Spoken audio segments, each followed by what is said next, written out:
Hello guys, स्वागत है आपका हमारे एक और वीडियो में। आज हम आपके लिए लेके आए हैं मॉर्फोलॉजी के कुछ क्वेश्चंस और उनसे संबंधित कुछ महत्वपूर्ण नोट्स। सबसे पहले जो क्वेश्चन अपने पास में है उसकी बात करते हैं। ये क्वेश्चन है, अदरक और हल्दी में भोजन संग्रह करने वाला रूपांतरित भाग क्या होता है। देखिए, हल्दी और अदरक जो है ये तने का रूपांतरण। किसका रूपांतरण है? तने का रूपांतरण है। तो चलिए हम तने के रूपांतरणों के बारे में जानते हैं। सबसे पहले तने के जो रूपांतरण होते हैं उनमें भोजन संग्रह के लिए 4 तरह के रूपांतरण देखने को मिलते हैं। पहला अपने पास में होता है कंद। कंद जो रूपांतरण है ये किस प्रकार का होता है? ये तने के सिरों के फूलने से बनता है। आपको ये ध्यान रखना है कि आपको कंद में क्या मिलेगा। कंद में आंखें मिलेंगी जो वास्तविकता में क्या होती हैं? कक्षस्थ कलिकाएं होती हैं। ठीक है, इसका एग्जाम्पल है आलू। तो आपको क्वेश्चन पूछ सकता है कि आलू जो है उसमें मिलने वाली आंखें क्या होती हैं? तो आप कहोगे ये कक्षस्थ कलिकाएं होती। फिर दूसरा आता है आपके पास में परकंद। परकंद क्या होता है? यह भूमि में समानांतर या क्षैतिज रूप से बढ़ता है और इस पर देखिए क्या मिलता है आपको। इस पे आपको पर्व मिलेगा, पर्व संध्या मिलेगी और उनके साथ में आपको क्या मिलेंगे? शल्क पत्र मिलेंगे। ये 3 चीजें यदि मिल रही हैं, अगर इसकी वृद्धि जो है तने की वृद्धि क्षैतिज रूप में हो रही है, उसे हम क्या कहेंगे? उसे हम प्रकंद कहेंगे। और इसी प्रकंद का एग्जाम्पल कौन है? अदरक और हल्दी। फिर बात करते हैं भाई सल्क कंद के बारे में। सल्क कंद जो होता है इसमें तना बहुत छोटा और चपटा हो जाता है, बिल्कुल डिस्क के समान हो जाता है और चारों ओर मांसल सल्क पत्र लिपटे होते हैं। देखिए, सल्क पत्र कैसे हो जाएंगे? मांसल हो जाएंगे। किसमें? सल्क कंद में। इसका एग्जाम्पल कौन है? इसका एग्जाम्पल है आपके पास में प्याज और लहसुन। फिर बात करते हैं घनकंद के बारे में। ये एक तरह का प्रकंद ही होता है, लेकिन ये बहुत ज्यादा संघनित होता है। इसमें पर्व संधियां जो है वो बहुत पास होती हैं। इसमें पर्व जो है वो बहुत ज्यादा छोटे होते हैं। इसका एग्जाम्पल कौन है आपके पास में? अरबी है, जमीकंद है और केसर। ठीक है, तो वापस क्वेश्चन पे चलते हैं। क्वेश्चन में अपने पास में था कि अदरक और हल्दी में भोजन संग्रह करने वाला रूपांतरित भाग क्या कहलाता है? तो हम कहेंगे परकंद कहलाता है। फिर अगला क्वेश्चन अपने पास में है सत्य और आभासी फल के बारे में। चलिए थोड़ा फल के बारे में जान लेते हैं। फल बेसिकली आपके पास में 2 तरह के होते हैं। एक होते हैं सत्य फल, दूसरे होते हैं असत्य फल या आभासी फल। सत्य फल किसको कहते हैं? ऐसे फल जो अंडाशय से निर्मित होते हैं। कहां से निर्मित होते हैं? अंडाशय से। फल जो है वो अंडाशय से निर्मित होता है। जो फल अंडाशय से निर्मित होगा उसे हम क्या कहेंगे? सत्य फल कहेंगे। इसका एग्जाम्पल कौन है? आम है, तरबूज है, मटर है, टमाटर है। वहीं असत्य फल किसको कहते हैं या आभासी फल किसको कहते हैं? जो अंडाशय के साथ साथ पुष्प के दूसरे भागों से बनते हैं। दूसरे भागों में भी मुख्य रूप से पुष्पासन जो है वो काम आता है, जिसे आपकी सेब और नाशपाती दोनों में फल का निर्माण किससे होता है? पुष्पासन से होता है। तो सेब, नाशपाती, काजू और स्ट्रॉबेरी ये किस प्रकार के फल हैं? ये असत्य फल। फिर एक फल होते हैं आपके पास में सन ग्रंथित फल। सन ग्रंथित फल कौन से होते हैं? ये पूरे के पूरे पुष्पक्रम से ही विकसित हो जाते हैं। इनका एग्जाम्पल ये रहा अनानास, सहतूत और कटहल। फिर एक फल आते हैं बेटा आपके पास में अष्टिल फल। अष्टिल फल किन्हें कहते हैं? जिन फलों में गुठली मिलेगी आपको, वो फल क्या कहलाएंगे? वो फल अष्टिल फल कहलाएंगे, जिसका एग्जाम्पल है आम। आम में आपको गुठली मिलती है। ठीक है, वापस अपने क्वेश्चन पे चलते हैं। क्वेश्चन आपको कह रहा है कि निम्नलिखित में से कौन सा एक असत्य या आभासी फल है? तो देखिए, असत्य या आभासी फल कौन है? ये है अपने पास में भैया सेब। आम, टमाटर और तरबूज तीनों कैसे हैं? सत्य फल। अगले क्वेश्चन पे चलते हैं। मटर और सेब में किस प्रकार का पुष्प दल विन्यास मिलेगा? ये देखिए, ये आपको पूछा है पुष्प दल का विन्यास। चलिए पुष्प दल विन्यास के बारे में बात करते हैं। एक पुष्प दल का विन्यास होता है आपके पास में कोर स्पर्शी या वेलवेट टाइप का। वेलवेट जो है वो किस प्रकार का होता है? कोर स्पर्शी किस प्रकार का होता है? जब आपके पास में चक्र की पंखुड़ियां यानी कि दल एक दूसरे को ढके बिना केवल किनारों से स्पर्श करते हैं, वो कोर स्पर्शी। देखो, कोर स्पर्शी का मतलब क्या हो गया? किनारे से स्पर्श करने वाला। ठीक है, एग्जाम्पल ध्यान रखेंगे, केलोट्रोपिस है, धतूरा है और आपका टमाटर। फिर आता है भाई व्यावर्ती या ट्विस्टेड। ट्विस्टेड कैसा होता है भैया? ट्विस्टेड में आपके पास जो दल होता है इसके एक किनारे से तो ये अगले दल को ढकता है और इसका दूसरा किनारा पीछे वाले दल से ढका होता है। ठीक है, पंखुड़ी का एक सिरा या एक किनारा जो है आगे वाले पंखुड़ी को ढकता है और उसी पंखुड़ी का दूसरा या पीछे वाला किनारा जो है वो पीछे वाली पंखुड़ी से ढका रहता है।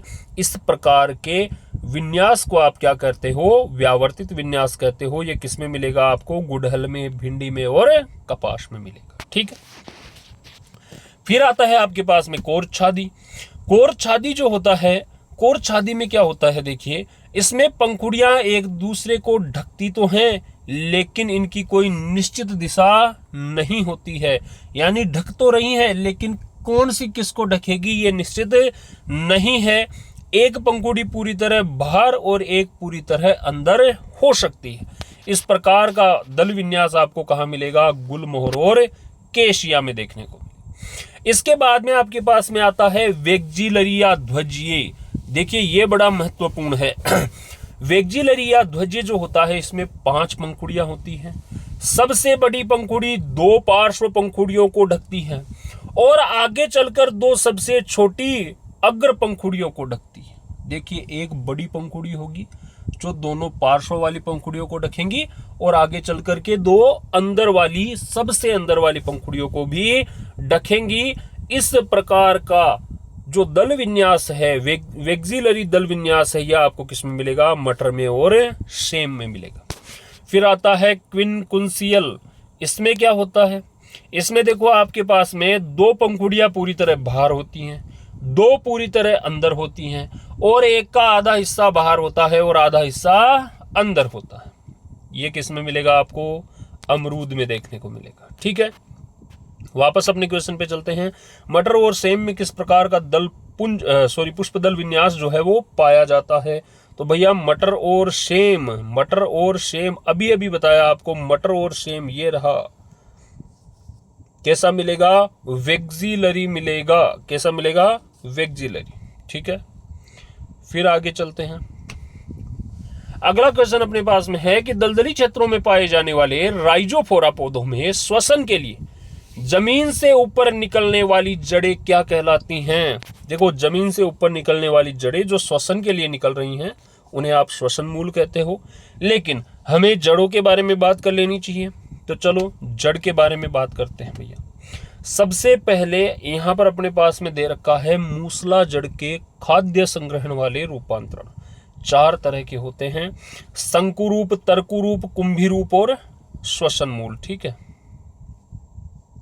शंकुरूप कौन सा होता है? देखिए शंकुरूप होता है जिसके अंदर ऊपर से तो जड़ चौड़ी हो और नीचे जाने पे सकड़ी हो जाए, जैसे किसमें मिलेगा? गाजर। तर्कुरूप किसको कहते हो भैया? तर्कुरूप कहते हैं जिसमें ऊपर और नीचे से सकड़ी हो और बीच से मोटी हो जाए, ये किसमें मिलेगी? मूली में। कुंभी रूप किसको कहते हो? घड़े के समान हो जाए जड़। कैसी हो जाए? घड़े के समान। किसमें मिलेगी? सलजम और चुकंदर में। फिर आती है श्वसन मूल। देखो श्वसन मूल जो है वो सामान्यतः आपको दलदली क्षेत्रों में मैंग्रोव वनस्पति में मिलती है और इस जड़ को आप जो है न्यूमेटोफोर भी कहते हो। ये राइजोफोरा में आपको देखने को मिलती है। ऐसी जड़ें जो होती हैं वो जमीन से बाहर आती हैं बेटा, और इन जड़ों में आपको छोटे छोटे छिद्र देखने को मिलते हैं जिन्हें आप न्यूमैथोड्स कहते हो। क्या कहते हो? न्यूमैथोड्स कहते हो। ठीक है, फिर आगे बात कर लेते हैं भाई। कुछ अपस्थानिक जड़ों के जो हैं वो रूपांतरण आपको दे रखे हैं। एक होती है स्तंभ मूल। स्तंभ मूल कौन सी होती है? जैसे कोई बड़ा पेड़ है, बरगद का पेड़ है, तो उसकी टहनियों से आपने जड़ें निकलती हुई देखी होंगी। किसी बड़े पेड़ को सहारा देने के लिए, भारी तने को सहारा देने के लिए तने से निकलने वाली जड़ें क्या कहलाती हैं? स्तंभ मूल। वहीं दूसरी है अविस्तंभ मूल। ये कौन सी जड़ें होती हैं? तो देखो आपने गन्ना या जो है आपका मक्का, इनके अंदर इनकी नीचे वाली पर्वसंधि से पार्श्व जड़ें निकलते हुए देखी होंगी। जो जड़ें तने को सहारा देने के लिए बनती हैं, नीचे बन रही हैं, वो है अविस्तंभ मूल। और जो जड़ें भारी तने को सहारा देने के लिए टहनियों से बन रही हैं, वो कहलाती हैं स्तंभ मूल। फिर एक आती है आपके पास में आरोही मूल। जब कोई तना कमजोर होता है तो उसे ऊपर चढ़ाने के लिए जो जड़ें निकलती हैं वो आरोही मूल कहलाती हैं। ये आपको किस में मिलेंगी? ये आपको मनी प्लांट में, काली मिर्च में, ठीक है। फिर आपके पास में अपस्थानिक जड़ें जो होती हैं वो भोजन का संग्रहण भी कई बार कर लेती हैं। एक तो होती है कंदील जड़ें। कंदील जड़ें कौन सी होती हैं? इनका कोई निश्चित आकार होता नहीं है। अब आपको ध्यान क्या रखना है, यहाँ से क्वेश्चन क्या बनेगा? यहाँ से क्वेश्चन बन सकता है कि जो शकरकंद होता है ये किस तरह की जड़ है? तो ये अपस्थानिक जड़ है। और साथ में अपस्थानिक जड़ का किस तरह का रूपांतरण है? तो ये भैया कंदिल जड़ है। फिर आती है पुलकित जड़ें। जब कंदिल जड़ जो है वो तने के आधार पर एक गुच्छे के रूप में दिखाई दे, उसे क्या कहेंगे? पुलकित जड़। एग्जाम्पल ध्यान रखोगे, डहेलिया और शतावर। फिर अगले क्वेश्चन की बात करते हैं भाई, किस प्रकार के पुष्पक्रम में मुख्य अक्ष की वृद्धि सीमित होती है और शीर्ष पर फूल लगा होता है? मैं सीधे आपको पुष्पक्रम के ऊपर लेके चलता हूं। आपके पास में दो तरह के पुष्पक्रम हो सकते हैं, अशिमाक्षी पुष्पक्रम और सशिमाक्षी पुष्पक्रम। अशिमाक्षी पुष्पक्रम कौन सा होता है? जिसका मुख्य अक्ष लगातार बढ़ता रहता है और कभी भी शीर्ष पर फूल नहीं आता। इसमें फूल हमेशा कैसे आते हैं भाई? पार्श्व में आते हैं। और कौन से क्रम में लगे होते हैं? तो देखो, अग्राभिसारी क्रम में हमेशा फूल लगे होते हैं। इसका मतलब क्या है भाई? पुराने और बड़े फूल तो कहाँ होते हैं? नीचे, और नए बनने वाले फूल ऊपर। किसमें मिलेगा? सरसों, मूली, गुलमोहर और लुपिन। वहीं सशिमाक्षी पुष्पक्रम क्या होता है? इसमें मुख्य अक्ष की वृद्धि लगातार नहीं होती है, सीमित वृद्धि होती है। दूसरा, इसके शीर्ष पर हमेशा क्या मिलेगा भाई? फूल मिलेगा। और इसके अंदर बनने वाले फूल किस प्रकार के होते हैं? तल अभिसारी क्रम में होते हैं। यानी कि बड़ा और पुराना पुष्प ऊपर मिलेगा और नए पुष्प नीचे मिलेंगे। एग्जाम्पल ध्यान रखना है, चमेली, मकोई, आक और बोगनविलिया। ठीक है, तो हम वापस चलते हैं अपने क्वेश्चन पे। किस प्रकार के पुष्पक्रम में मुख्य अक्ष की वृद्धि सीमित होती है और शीर्ष पर फूल लगा होता है? क्या बताएंगे? सशिमाक्षी पुष्पक्रम में ऐसा देखने को मिलता है। फिर आगे चलते हैं। आमतौर पर एक बीजपत्री पौधों की पत्तियों में किस प्रकार का शिरा विन्यास पाया जाता है? तो देखिए, अपने पास में शिरा विन्यास मुख्य रूप से किस प्रकार का होता है? पहले हम पर्ण विन्यास की बात कर लेते हैं भाई। पर्ण विन्यास तीन तरह का होता है, एकांतर, सम्मुख और चक्रदार। एकांतर पर्ण विन्यास में एक पर्वसंधि पे केवल एक ही पत्ती देखने को मिलती है। ऐसा किस में मिलेगा? गुड़हल में, सरसों में और सूरजमुखी में। वहीं सम्मुख पर्ण विन्यास में आपको क्या देखने को मिलता है? एक पर्वसंधि पर दो पत्तियां मिलती हैं, जैसे कि आपके पास अमरूद हो गया या फिर आक हो गया। फिर आता है भाई चक्रदार या वर्तुल पर्ण विन्यास। जब आपको एक ही पर्वसंधि पर दो से ज्यादा पत्तियां मिले तो क्या कहलाएगा? चक्रदार या फिर वर्तुल पर्ण विन्यास। किसमें मिलेगा आपको? कनेर में मिलता है, डेविल टी या एल्स्टोनिया के अंदर आपको ये देखने को मिलता है। लेकिन हम बात कर रहे थे शिरा विन्यास की, तो चलो पत्तियों के अंदर जो सिराएं होती हैं उनका विन्यास किस प्रकार का होता है? तो ये मुख्य रूप से दो प्रकार का होता है, जालिकादार शिरा विन्यास और समांतर शिरा विन्यास। आपको देखो ध्यान क्या रखना है? आपको ध्यान ये रखना है कि सिराएं जो होती हैं यदि वो अनियमित रूप से फैलकर जाल बनाती हैं उसे जालीदार कहेंगे, और यदि सिराएं एक दूसरे के समानांतर चलती हैं उसे समानांतर शिरा विन्यास कहेंगे। जालीदार शिरा विन्यास या जालिकावत शिरा विन्यास आपको कहाँ देखने को मिलता है? द्विबीज पत्रियों में देखने को मिलता है। जैसे आपके पास द्विबीज पत्री हैं, आम, पीपल, गुड़हल, चना या मटर, उनमें आपको क्या देखने को मिलेगा भैया? उनमें आपको देखने को मिलेगा जालिकादार शिरा विन्यास। लेकिन साथ में ये भी ध्यान रखना है, इसके कुछ अपवाद हैं। इसके अपवाद कौन कौन है? केलोफिलम है, एरिंजियम है, इन दोनों के अंदर समांतर शिरा विन्यास होता है। ये दोनों द्विबीजपत्री हैं लेकिन इनमें क्या मिलेगा? समांतर शिरा विन्यास। बाकी अन्य सभी द्विबीजपत्रियों में कौन सा विन्यास मिलेगा भाई? जालीदार शिरा विन्यास देखने को मिलेगा। फिर हम समानांतर शिरा विन्यास की बात कर लेते हैं। ये किसमें मिलता है? ये मिलता है एक बीज पत्रियों में, जैसे घास, मक्का, गेहूं, धान, केला और बाष्प। लेकिन इसके भी अपवाद हैं। स्माइलेक्स, डायोस्कोरिया और कोलोकेशिया, ये तीनों के तीनों एक बीज पत्री हैं, लेकिन इनमें शिरा विन्यास कैसा होता है? जालिकावत शिरा विन्यास होता है। ये भी अपने को ध्यान रखना है, ठीक है। समानांतर शिरा विन्यास एक बीजपत्री में, जालिकादार द्विबीजपत्री में। जालिकादार शिरा विन्यास द्विबीजपत्री में है, किंतु कुछ एक द्विबीजपत्री ऐसे हैं जो समानांतर शिरा विन्यास दर्शाते हैं। कौन कौन से हैं? केलोफिलम और एरिंजियम। वहीं एक बीजपत्रियों में समानांतर शिरा विन्यास है, लेकिन कुछ एक बीजपत्री ऐसे हैं जो कि आपको जालिकावत शिरा विन्यास दर्शाते हैं। कौन कौन है? स्माइलेक्स है, डायोस्कोरिया है और कोलोकेशिया। अब वापस अपने क्वेश्चन पे चलते हैं। आमतौर पर एक बीजपत्री पौधों की पत्तियों में किस प्रकार का शिरा विन्यास मिलेगा भैया? समानांतर शिरा विन्यास मिलता है। फिर आ जाता है आपके पास में नागफनी में हरा और चपटा तना जो प्रकाश संश्लेषण का कार्य करता है, क्या कहलाता है?